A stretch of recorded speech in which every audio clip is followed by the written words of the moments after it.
enséñame tu Biblia, por favor. Enséñame tu Biblia si la traíste a la casa del Señor. Enséñame tu Biblia. Qué bueno. ¿Saben qué? Todavía este libro sigue dando testimonio del bendito Hijo de Dios. ¿Alguien dice amén a eso? Y hoy, por la gracia del Señor, seremos bendecidos. Vamos a orar en esta hora. Cariñoso Padre que estás en el reino de los cielos, te agradecemos de todo corazón la bendición de habernos protegido para que este día llegara y al estar en tu casa de oración podamos ser bendecidos en esta hora. Señor, venimos con el corazón como lo traímos. Si hay alguien aquí que conoce cómo tenemos el corazón, eres tú. Tómalo como está, bendícelo como está y restáuralo para gloria de tu nombre. Pon esperanza, levanta, haz crecer la confianza en nuestro corazón hacia ti. Retumba con tus promesas en nuestra alma para que podamos nosotros seguir creyendo. Y a pesar de que este es el último sábado del año 2019, vivamos soñando con el primer sábado en la patria celestial. Alcánzanos en esta hora, Señor, de donde quiera sea nuestra realidad. Te lo pedimos y ya te lo agradecemos en el nombre de Jesús. Y la iglesia dice, amén, amén. Dile al que está a tu lado, prepárate para la bendición. Díselo. Al que está al lado tuyo, prepárate para la bendición. El título del día de hoy, Emmanuel. ¿Quieren repetirlo conmigo, iglesia? Emmanuel. Dios está contigo. Emmanuel. Dios está contigo. Aquellos que se han conectado a través de la vía cibernética, bienvenidos a una reunión donde la palabra del Señor es la que rige y marca esta reunión. No importa dónde usted esté, las circunstancias que esté viviendo en su país de origen, en el lugar o la ciudad donde se encuentra, Dios también lo va a poder bendecir donde quiera que usted esté. Y si usted ha llegado a la casa del Señor en esta hora, abra sus oídos. Hoy, una vez más, el Señor va a bendecir nuestras vidas. Necesito leer este poderoso versículo. Gálatas, el capítulo 4, verso 4 y 5. Dice, pero cuando vino el cumplimiento del tiempo, Dios envió a su Hijo para que redimiese a los que estaban bajo la ley, a fin de que recibiésemos la adopción de hijos. Palabra del Señor. ¿Quién dice amén ahí? Voy a leerlo una vez más. Pero cuando vino el cumplimiento del tiempo, cronos, de ahí viene la palabra cronología, que tiene que ver con el orden de los tiempos. Y cuando vino el cumplimiento del tiempo, ¿quién decide el cumplimiento del tiempo? ¿Quién es el que decide? Este es el momento. Dios nunca llega temprano o antes de, y mucho menos llega tarde después de. Cada vez que Dios actúa, cada vez que Dios habla, cada vez que Dios se pronuncia, siempre es la llegada del cumplimiento del tiempo. Dios es exacto.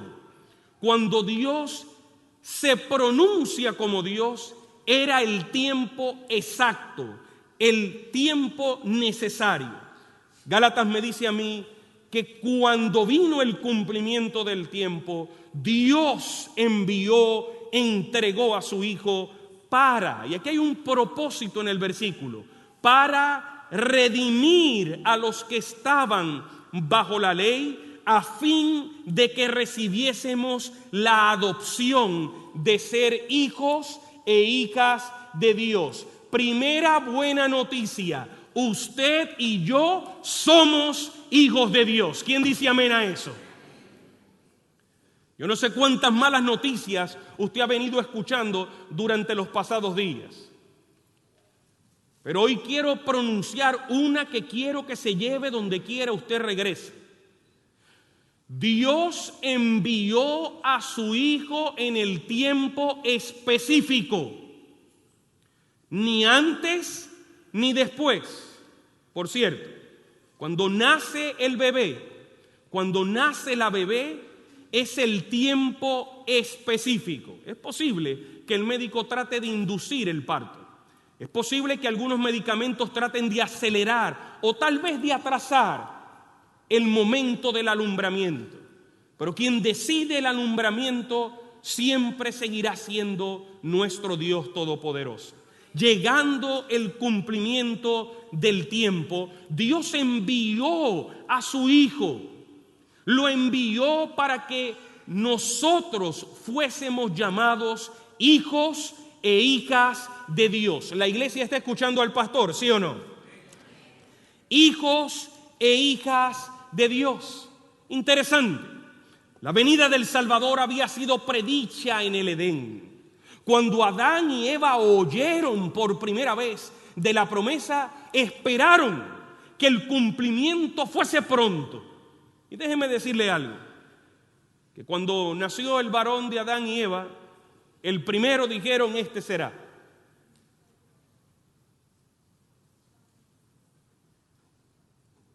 Pero ese no era. El segundo tampoco fue.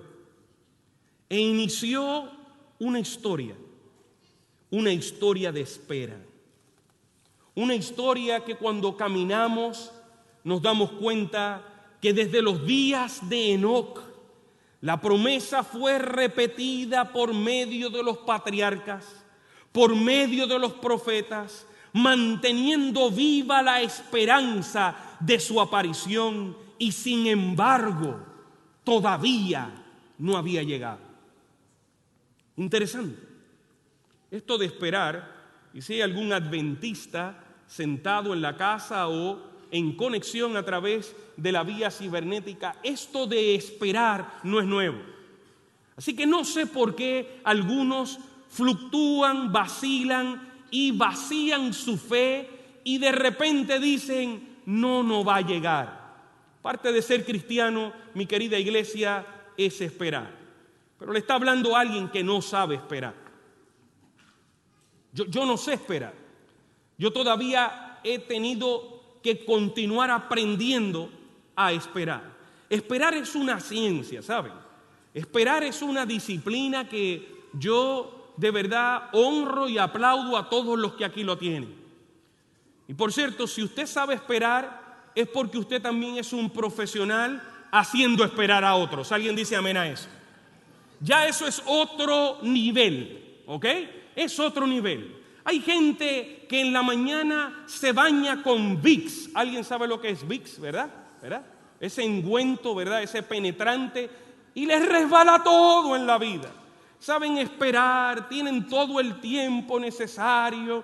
Y no tan solo eso, le hacen creer o crecer, debo decir, a los demás a cómo deben aprender a esperar. Por cierto, no hace unos días estaba viendo yo cómo la gente que no sabe esperar quiere comprar el primer televisor en especial, en el día especial, para conseguirlo de forma especial y simplemente pasar horas y horas mirando el televisor. La gente pelea por no saber esperar y por alcanzar un televisor. Esto de esperar proviene de hace rato. Adán y Eva esperaron y no ocurrió. Los patriarcas y los profetas esperaron y no ocurrió. La profecía de Daniel revelaba el tiempo de su advenimiento, pero no todos interpretaron correctamente el mensaje y tampoco llegó. Estaban esperando lo que la promesa había marcado. El reloj seguía marcando minutos, marcando horas, marcando días, marcando meses, marcando años, marcando siglos, y la llegada del Mesías no aparecía. Inclusive transcurrió un siglo tras otro a las voces de los profetas, que las voces de los profetas cesaron. La mano del opresor pensaba sobre Israel y muchos estaban listos, según Ezequiel capítulo 12, verso 22, y decían: se va prolongando los días y parece que va a desaparecer toda visión. Los días seguían pasando y la gente llegó inclusive a comentar: esta visión no va a ocurrir. Leí en el deseado de todas las gentes y encontré lo siguiente. En el capítulo 23 dice: así también fue determinada en el concilio celestial. ¿La iglesia está escuchando, sí o no? A ver. Fue determinada en el concilio celestial. ¿Qué cosa, iglesia? ¿Qué cosa? A ver. ¿Qué cosa? Hágame así para yo saber que usted está conmigo. ¿La qué? No me haga así para que termine el sermón, sino que dice aquí. ¿Qué es lo que dice acá? A ver. Determinada en el concilio celestial. ¿Qué cosa? A ver, iglesia. La hora en que Cristo había de venir. Y cuando el gran reloj del tiempo marcó aquella hora, Jesús nació en Belén. Que alguien aquí glorifique el nombre de Jesús para siempre. Llegado el momento específico, el momento que Dios había pronunciado, el momento exacto, el bebé nació. Y la promesa se cumplía. Si usted está sentado acá en esta hora, déjeme decirle que el que prometió nacer lo cumplió. Eso es más que evidencia que el que prometió regresar a buscarnos también lo va a cumplir. Si cuando prometió regresar lo cumplió, dígale al que está al lado suyo: lo cumplió, ya nació, lo cumplió, lo cumplió. Ahora lo que resta, querida iglesia, no es otra cosa que esperar, porque si lo cumplió para nacer, lo va a cumplir para regresar. Alguien que esté respirando aquí, que alabe el nombre del Señor. ¿Lo cumplió o no lo cumplió? Dígaselo ahora al que está detrás de usted. Dígaselo. Mírese y dígaselo. Es parte de la oxigenación. Dígaselo. ¿Lo cumplió? Dígaselo. Lo cumplió. Y si lo cumplió al nacer, de seguro, amada iglesia, lo cumplirá cuando regrese. Por eso, yo soy un adventista del séptimo día feliz, porque sé que el que ha de venir vendrá y no tardará. ¿Quién dice amén a eso? El que ha de venir vendrá y no tardará. Interesante lo que dice el libro de Mateo. Ahora en el capítulo número 1, el versículo número 23 nos dice: he aquí el anuncio. He aquí, léalo conmigo, una virgen, ¿qué cosa? Concebirá y dará a luz, ¿qué cosa? Dará a luz un hijo y llamará su nombre, dígalo fuerte, iglesia, Emmanuel. Emmanuel. El hebreo entendía eso. Emmanuel, un nombre completo que se entendía. Pero aquel Emmanuel nacía también para aquellos que no eran hebreos. Aquel Emmanuel era para todos.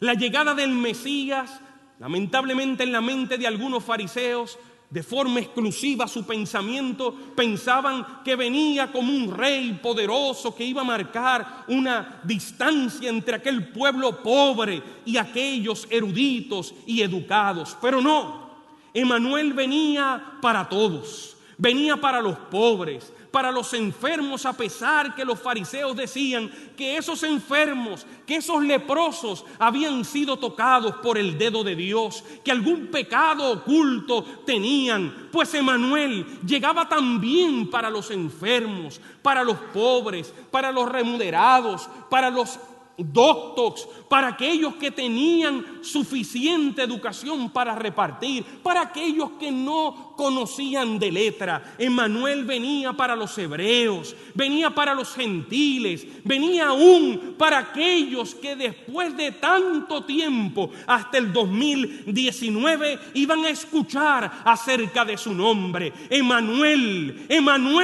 era Dios con todos nosotros, sin ninguna exclusividad. Emmanuel para cada uno de nosotros. Traducido ese nombre poderoso, Dios con nosotros. Que el nombre de Emmanuel sea glorificado en esta hora.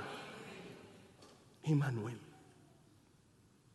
Llegó el cumplimiento del tiempo y nació Emmanuel. Pero interesante lo que dice el versículo. He aquí una virgen concebirá y dará a luz un hijo y llamará su nombre Emmanuel, que traducido. Interesante. Yo pudiera hablar y compartir con ustedes muchísimo del enriquecimiento de la tremenda palabra o el tremendo nombre de Emmanuel. Pero aunque eso me llamó la atención, y aunque es una realidad la traducción, esta palabra también me llamó la atención. Emmanuel, que traducido. ¿Cuándo nosotros necesitamos traducción?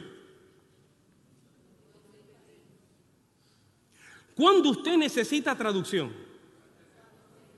Cuando usted no entiende. Cuando usted o cuando este servidor no conocemos. Kakuisi Kabarokashum. Ni Choque entendió. Y estoy hablando en quechua, algo que escuché en el Perú, y ni él entendió que es peruano. ¿Alguien dice amén a eso?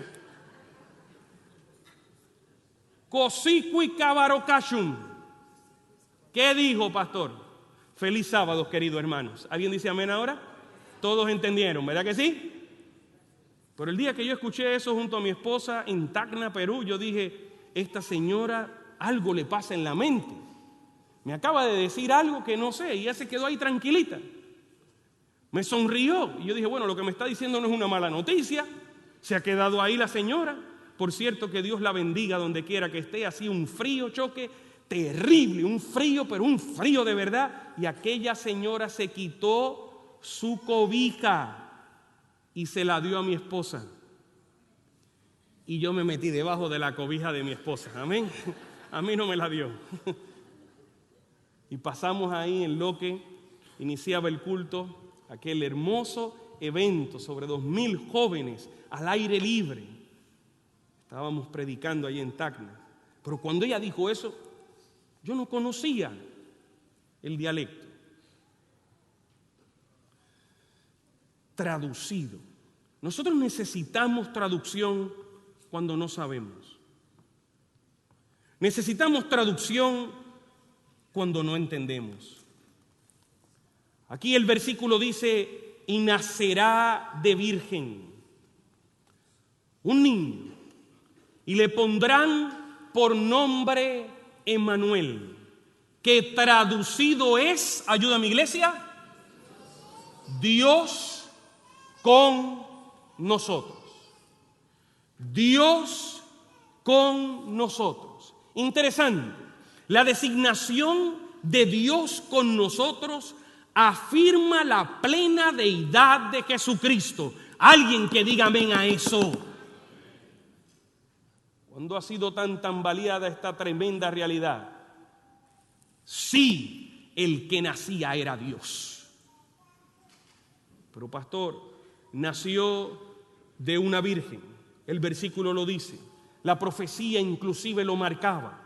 Isaías capítulo 7, verso 14 dice: por tanto el mismo Señor os dará señal. He aquí que ¿quién? ¿Qué dice la Biblia? He aquí que la virgen, ¿qué cosa? Concebirá y parirá un hijo y llamará su nombre, ¿qué cosa? Emmanuel. Evidentemente el nacimiento virginal de Jesús es esencial para la fe, porque solo a través de este milagro puede Cristo ser al mismo tiempo y completamente Dios y completamente hombre.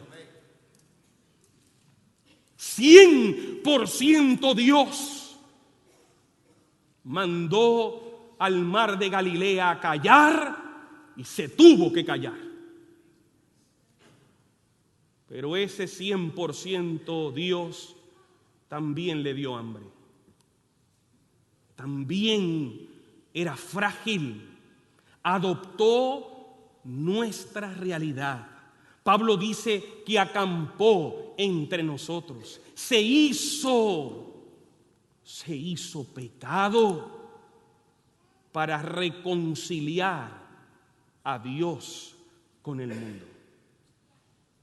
Ese mismo, Emmanuel, el que no vino de lejitos a vivir con nosotros, el que no mandó un representante, el que no dijo voy a estar simplemente unas semanas en la tierra y si me aceptan, me aceptan, y si no yo me regreso al cielo, allá ellos con sus propias consecuencias de pecado. No, uno que habitó, que acampó entre nosotros, Emmanuel, Dios con nosotros, está en perfecto acuerdo con el Evangelio de Juan, cuando en Juan capítulo 1, verso 1 dice: el verbo era con Dios y el verbo era Dios. Alguien que bendiga su nombre. Claramente el Evangelio sigue diciendo en el versículo número 14: y aquel verbo fue hecho carne. ¿Y qué dice, iglesia? ¿Qué hizo? Habitó entre nosotros. ¿Alguien está recibiendo bendición en esta mañana, sí o no? A ver. Habitó entre nosotros. ¿Qué de importante tiene eso, pastor, para mi día hoy? Es que yo no sé si hay alguien que entró a esta reunión o se conectó a través de la vía cibernética y ha echado a Dios a un lado. Yo no sé si hay alguien entre nosotros aquí sentado o posiblemente a la distancia a través de la conexión y piensa que Dios se fue de su lado. Las circunstancias que le arropan, las que no conoce, evidentemente hoy tenemos que preguntarnos por qué Emmanuel debe ser traducido. Pastor, pero ¿cómo que por qué? El versículo dice ahí: Emmanuel, Dios con nosotros. Bueno, mi pregunta hoy para la iglesia es: entonces, ¿por qué Emmanuel debe ser traducido? Iglesia amada, necesita ser traducido, porque si en medio de esa circunstancia familiar que usted está viviendo, usted no recibe la traducción de lo que era la llegada de Emmanuel, usted va a pensar que